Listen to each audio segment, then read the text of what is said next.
நெருங்க நெருங்க விஜய் எப்படிப்பட்ட ஒரு பதற்றத்திலையும் பயத்திலையும் இருக்கிறாருன்னு சொல்லி நேத்து அவர் பொதுக்கூட்டத்துல பேசினார்ல, அந்த ஸ்பீச்லயே நம்மளால தெரிஞ்சுக்க முடியுது. இது வரையுமே விஜய் எதனா பேசினா நம்ம சிரிச்சு சிரிச்சு ட்ரோல் பண்ணுவோம். ஏதாத்தையாவது மேடை ஏறி பேசுறாருப்பா, படிக்கிறாருப்பான்ற மாதிரி அவரோட ட்ரோல் கண்டென்ட் தான் நம்ம இது வரையுமே பார்த்தோம். ஆனா நேத்து அவர் பேசின ஸ்பீச்ல எவ்வளவு பொய் பேசுறாருங்க இந்த மேடையிலன்னு சொல்லி தேர்தல் நெருங்குற டைம்ல மக்களுக்கு எக்ஸ்போஸ் பண்ற தேவை வந்து இப்ப கண்டிப்பா இருக்கு. ஸோ நேத்து அவனோட இறுதி பிரச்சாரம் நடந்துச்சு சென்னை நந்தனத்துல. அந்த ஸ்பீச்சோட ஃபுல் டீ கூட இந்த பதிவுல பார்க்கலாம் வாங்க. திமுகவை வீட்டுக்கு அனுப்பக்கூடிய தேர்தலோட கடைசி பிரச்சாரம் இது அப்படின்னு சொல்லி விஜய் ஸ்பீச் ஆரம்பிக்கிறாரு. சரி, பிரச்சாரம் நெருங்கிடுச்சு, இப்பயாவது நான் என்ன பண்ண போறேன்னு பேசுறேன்னு பாத்தீங்கன்னா எடுத்த உடனே திமுக திமுக திமுகன்னு ஆரம்பிச்சிட்டாரு. திமுக வந்து இந்த தேர்தலோட அவங்க வீட்டுக்கு அனுப்ப போறாங்க, ஏன்னா எல்லாமே பொய் வாக்குறுதிகள்னு சொல்றாரு. தமிழக அரசோட வாக்குறுதிகள் ஒரு சைடு இருக்கட்டும், இவரோட சில வாக்குறுதிகள்லாம் இருக்குல்ல, அதெல்லாம் டீட்டெயிலாக உத்து பார்த்தோன்னா அன்னபூர்ணி சூப்பர் 6 திட்டம், இந்த மாதிரி வருஷத்துக்கு 6 சிலிண்டர் நான் ஃப்ரீயாக தருவேன், மகளிர்களாக வந்து எல்லா பேருந்தும் ஃப்ரீயாக போகலாம், தாய்மாமன் திட்டம் சொல்லி நிறைய திட்டங்கள்லாம் கொடுத்துருக்காரு. இதெல்லாம் நடைமுறைப்படுத்த முடியுமா அப்படின்னு சொல்லி ஒரு விஷயத்த நம்ம இப்போ பேச போகிறோம், டேட்டாவோட பேச போகிறோம். விஜய்க்கு வந்து அரசியல் அனுபவம் கிடையாது, எதுவுமே தெரியாது. இலவசங்களை வச்சு மக்களை கவர்ற வேலையை தான் இப்போ அவர் பார்த்துட்டு இருக்காரு. எப்படிமா நீங்கள் ஆதாரமே இல்லாமல் பேசுறீங்கன்னு கேட்டிங்கன்னா, தமிழகத்தோட ஒட்டுமொத்த பட்ஜெட்டே 4.39 லட்சம் கோடி தான் இது வரையுமே பார்த்தோன்னா இந்த 5 ஆண்டுகள்ல. ஆனா விஜய் சொல்லக்கூடிய அந்த தேர்தல் வாக்குறுதிகள்லாம் நிறைவேற்றணும்னா மொத்தமா தேவைப்படக்கூடிய நிதின்னு பார்த்தோன்னா 12 லட்சம் கோடி. இந்த 4 லட்சம் கோடி எங்க இருக்கு, 12 லட்சம் கோடி எங்க இருக்கு? இதை யார் காசை போட்டு விஜய் செய்வாரு? அவர் காசை போட்டு மக்களுக்கு செய்வான்னு நீங்க நினைக்கிறீங்களா? கண்டிப்பா கிடையாது. ஸோ மக்களை இலவசங்கள் மூலியமாக எப்படியாவது ஈர்க்கணுன்ற வேலையை தான் விஜய் தொடர்ந்து பார்த்துட்டு இருக்காரு. இப்ப நேற்று ஸ்பீச்ல பாத்தீங்கன்னா நீங்க இன்னொரு விஷயத்த வந்து திசை திருப்பக்கூடிய வேலையை அவர் பார்த்திருந்தாரு. இங்க யாரெல்லாம் கூட்டணின்னு பார்த்தோன்னா டிஎம்கே, பிஜேபி, ஏடிஎம்கே, இது மூணுமே வந்து கூட்டணியா இருக்கிறாங்க, மறைமுக கூட்டணி. இவங்க எல்லாருமே வந்து என்னை எதிர்க்க பாக்குறாங்க, நான் தனி ஆளா நிக்கிறேன்னு சொல்லி விஜய் பேசுறாரு.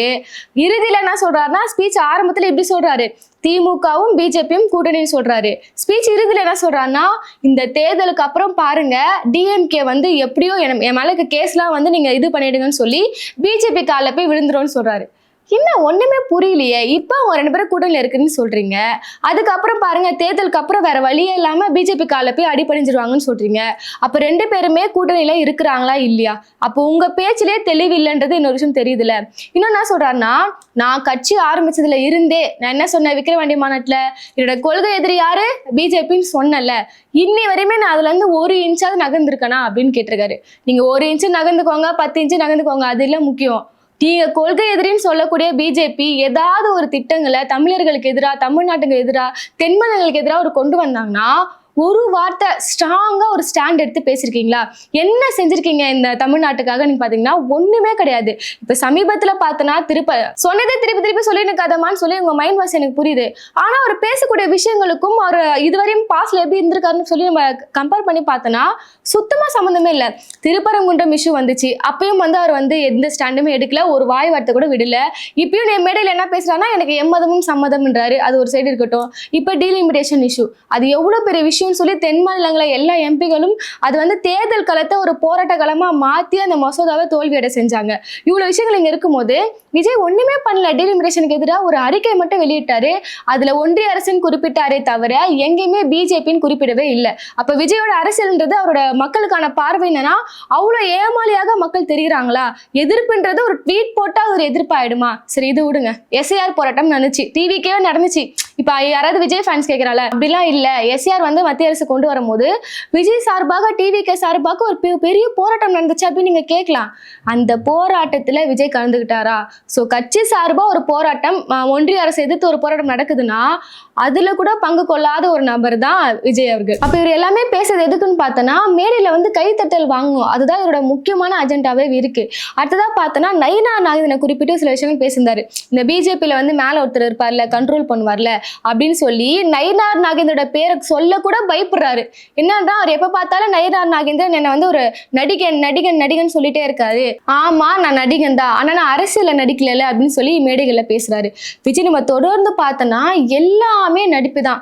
சினிமால எப்படி ரீமேக் பண்றாரோ அதே மாதிரிதான் இந்த பவன் கல்யாண் என்னென்னலாம் பண்றாரோ அதெல்லாம் ரீமேக் பண்ணுவாரு. அவர் சைக்கிள் ஓட்டினாரா, நானும் சைக்கிள் ஓட்டுவேன். அவர் இளநீ குடிக்கிறாரா, நானும் இளநீ குடிப்பேன். அவர் வில்லு விடுறாரா, நானும் வில்லு விடுவேன்.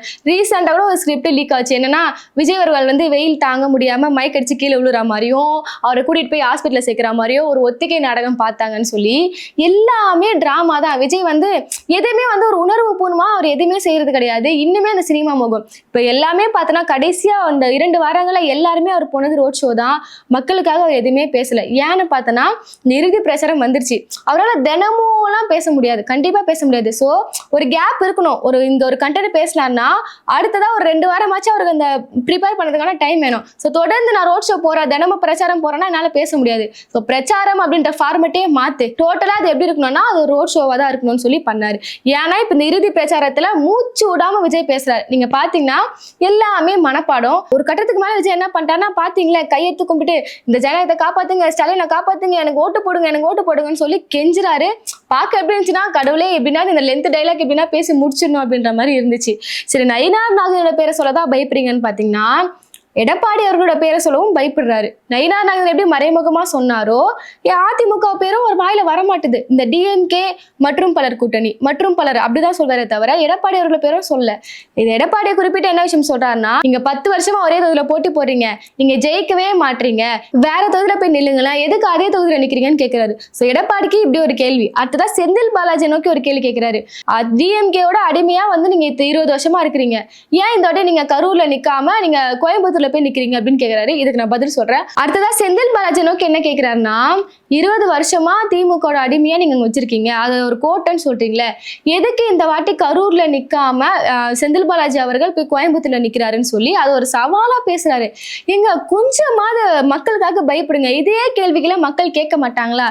ஏன் நீங்க சொன்னீங்களே இந்த கரூர் சம்பவம் நடக்கும்போது எனக்கு வந்து இப்ப கரூர் மக்கள்லாம் எங்க தளபதிக்காக அவ்வளவு சப்போர்ட், எங்க விஜய் எப்படின்னா ஜெயிக்க வைக்கணும்னு பாக்குறாங்க, கரூர் மக்கள் எங்க மேல வந்து பழி போடவே இல்லை அப்படி இப்படின்னு பேசுறீங்களே, ஏன் விஜயால் இந்த கரூர் தொகுதியில நிக்க முடியாது? நிக்க வேண்டியது. ஆனா ஏன் நீங்க நிக்கல? இப்போ திருச்சி கிழக்குல நிக்கிறாரு. இந்த திருச்சிக்கும் கரூருக்கும் அவ்வளவு பெரிய தூரம் இருக்கு, பக்கத்து மாவட்டம் தானே, ஏன் போய் அவர் கரூர்ல நிக்கல? சோ அவருக்கு தெரியுது அவர் மேல அங்க தப்பு இருக்குன்னு சொல்லி. நீங்க பெரம்பூர்லயும் திருச்சி கிழக்குலயும் நிக்கிறதுக்கான காரணமும் மக்களுக்கு தெரியும். ஏன்னா அங்க பெரிய ஒரு ஜாதி அரசியல், ஒரு மத அரசியல் இருக்குன்னு சொல்லி இவ்வளவு விஷயங்களை வந்து வெளிப்படையா பண்ணிட்டு நீங்க அந்த தொகுதியில நிக்கல, நான் அந்த தொகுதியில நிக்கிறேன்னு சொல்லிட்டு மாத்தி மாத்தி பேசுறாரு. உங்களுக்கு உங்க வெற்றி மேல அவ்வளவு கான்பிடண்டா நீங்க இருக்கீங்கன்னா ஏன் நீங்க 2 தொகுதியில நிக்கணும்? இப்ப செந்தில் பாலாஜியை பத்தி பார்த்தோம்னா இவ்வளவு வருஷமா அவர் கரூர் தொகுதியில நிக்கிறாரு, நின்று ஜெயிச்சிருக்காரு. இப்போ அவர் போயிருக்க இடம் என்னன்னு பார்த்தோம்னா அது அதிமுகவுடன் கோட்டை, அது வந்து கொங்கு மண்டலம் சொல்லி அவங்க வந்து அங்க ஸ்ட்ராங்கா இருக்கிறாங்க. சோ இங்க இருந்து இவர் எங்க போயிருக்கான்னு பார்த்தோம்னா ஆப்போனன்ட் எங்க ஸ்ட்ராங்கா இருக்காங்களோ அந்த மாதிரியான ஒரு தொகுதிக்கு தான் செந்தில் பாலாஜி போயிருக்காரு. நீங்க அவரை பார்த்து பயந்து ஓடுறதுன்னு கேட்கறது எவ்வளவு ஒரு முட்டாள்தனமான ஒரு விஷயம். அதுதான் கரூர் சம்பவத்துக்கு மறுபடியும் வருவோம். நீங்க மட்டும் தான் கரூரை பத்தி எப்பவுமே பேசிட்டே இருக்கீங்கன்னு சொன்னீங்களே, இறுதியா அவரே போட்டு உடச்சிட்டாரு.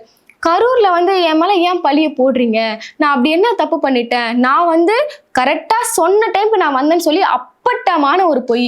எல்லாருக்குமே தெரியும் 12 மணிக்கு வர வேண்டிய ஆளு 7 மணிக்கு வராரு. நீங்க கேட்கலாம் அவர் கரெக்டா வந்துட்டாரு மக்கள் வெள்ளம்னு சொல்லி, வீட்டுல இருந்து எத்தனை மணிக்கு கிளம்புனாரு? அது ஒரு விஷயம் இருக்குல்ல.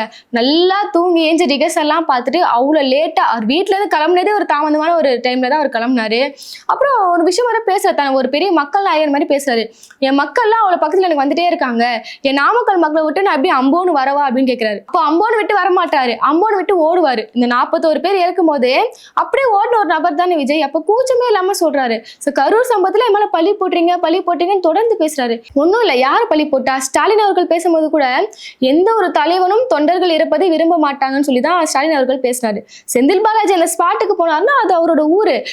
யார் வேணா இந்த சம்பவம்னா பண்ணிட்டு போட்டோம், அவர் இத்தனை வருஷமா அவருக்காக ஓட்டு போட்டு ஜெயிக்க வச்ச மக்கள். சோ அவர் போனாரு. இப்ப ஸ்டாலின் அவர்களும் என்ன பேசினார்னா விஜய் மேல பழி போடவே இல்லை. இவர் என்ன பண்றாருன்னா தொடர்ந்து அதே அரசியல பண்றாங்க. ஒரு சிம்பத்தி கிரியேட் பண்ணக்கான வேலைகள் தான் விஜய் பார்த்துட்டு இருக்காரு. அடுத்ததா நீதி கேட்கிறாரு மக்கள் கிட்ட. அப்படி என்ன தப்பு பண்ணிட்டேன்? பெண்களுக்கு பாதுகாப்புக்காக நான் வந்தேன், ஊழலை ஒழிக்கணும்னு வந்தேன், இது தவிர நான் வேற என்ன தப்பு பண்ணேன்னு கேட்கிறாரு. என்ன தப்புனா ஒரு தனி மனிதன் தன்னோட பர்சனல் லைஃப்ல எப்படி இருக்கிறான்னு சொல்லி ஒரு விஷயம் இருக்குல்ல. அவர் ஊழல் ஒழிக்கிறேன்னு சொல்றாருல, இவர் கட்சியில ஏகப்பட்ட ஊழல்கள் இருக்கு. இவரே பார்த்தனா அரசாங்கத்திற்கு வருமான வரி கட்டாத ஒரு நபர். அந்த புலி படத்துல மாட்டாரு, 1.5 கோடி கிட்ட ஃபைன். அடுத்ததா இன்னைக்கு வந்து இந்த வேட்புமனு தாக்கல் பண்ணார்ல, பெரம்பூர்லயும் திருச்சி கிழக்குலயும் இதுலயே வந்து 100 கோடி டிஃப்ரெண்ட்ல வந்து அவர் கணக்கு காமிச்சிருக்காரு. நிறைய விஷயங்கள் விஜய் மேல இருக்கு. இப்படி இவர் வந்து ஊழல் ஒழிக்கிறேன்னு சொல்றாரா? நிறைய விஷயங்கள் வந்து பெரிய மாமேதை மாதிரி பேசுறாரு. நான் வந்துட்டா கல்வி எல்லாம் வந்து உயர்ந்துரும், கல்வி தரத்தை உயர்த்துரும் அப்படிலாம் சொல்றாரு. சோ இவர் வந்து ஊழல் ஒழிப்புன்னு சொல்றது எவ்வளவு பெரிய காமெடியா இருக்கு. அடுத்ததான் சொல்றாரு, கடனை வந்து வாங்கி வாங்கி குவிச்சிட்டீங்க தமிழ்நாட்டுல. சரி, கடனை வாங்கிட்டீங்க, கல்வி கடனையாவது ரத்து பண்ணலாம்ல அப்படின்னு சொல்லிட்டு மிகப்பெரிய ஒரு கல்வி தந்தை மாதிரி பேசுறாரு. விஜய் அவரோட வேட்புமனு தாக்கல் எடுத்து பாத்தீங்கன்னா அவர் பேர்ல இயங்குதுல இந்த வித்யாசிரமம் சொல்லிட்டு அவர் ஏதோ ஸ்கூல் நடத்துறாரு. அதுக்கும் சரி, ஒரு கல்வி சார்ந்த ஒரு ட்ரஸ்ட்டுக்கும் சரி, ரெண்டுத்துக்குமே வந்து எவ்வளவு லட்சம் கடன் கொடுத்துருக்காங்கன்னு சொல்லி நான் பேசல, நீங்க வேட்புமனு தாக்கல் எடுத்து பார்த்தாலே தெரியும். ஸோ விஜயோட பர்சனல் வாழ்க்கைக்கும் அவர் அரசியல் மேடைகளை பேசுறதுக்கும் சுத்தமா சம்மந்தமே இருக்காது. அது எல்லாமே பேசணும், கைத்தட்டல் வாங்கணுன்றதுதான் தொடர்ந்து அவர் பண்ணிட்டே இருக்காரு. ஆரம்பத்திலே சொன்ன மாதிரி இப்ப கிளியரான வேலைகள் பண்ணிட்டு இருக்காரு. பிஜேபி எப்படின்னா தமிழ்நாட்டுல கொண்டு வந்துடணும், இந்த சிறுபான்மை ஓட்டை வந்து பிரிக்கிறதுக்காக ஈஸியா வந்து ஒரு கிளியரா ஒரு வேலை பாக்குறாரு. எப்படின்னா டிஎம்கே ஏடிஎம்கே எல்லாமே ஒண்ணு சேர்ந்துட்டு இருக்காங்க, இப்ப நான் மட்டும் தான் தனி, என் மேல எனக்கு ஓட்டு போடுங்கன்ற மாதிரி சில விஷயங்களை பண்றாரு.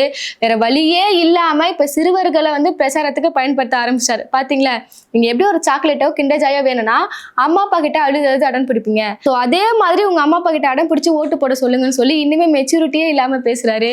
18 வயசுலதான் ஓட்டு போகணும்னு சொல்லி எதுக்கு அந்த வயது வரம்பை கொண்டு வந்தாங்கன்னா, அந்த வயசுலதான் வந்து ஒரு அரசியல் புரிதல் வரும், யாருக்கு ஓட்டு போடணும், எதற்காக ஓட்டு போடணும்னு சொல்லி. அதுக்கும் கீழே இருக்க குழந்தைங்கிட்ட போயிட்டு எனக்கு ஓட்டு போட சொல்லுன்னு சொல்லிட்டு சிறுவர்களை பயன்படுத்துறாருன்னா எப்படிப்பட்ட ஒரு கட்சியா இது இருக்க போகுதுன்னு சொல்லி மக்கள் தான் இதுக்கப்புறம் சிந்திக்கணும். ஸோ நாளைக்கு எலெக்ஷன் நடக்க போகுது, விஜய் எந்த அளவுக்கு வெற்றி பெற வாய்ப்புகள் இருக்கு, இந்த தொகுதியில வாய்ப்பு இருக்குன்னு சொல்லி உங்களோட கருத்துக்களை நம்ம கமெண்ட் செக்ஷன்ல சொல்லிடுங்க. நம்ம சேனலை சப்ஸ்கிரைப் பண்ணிக்கோங்க. நன்றி.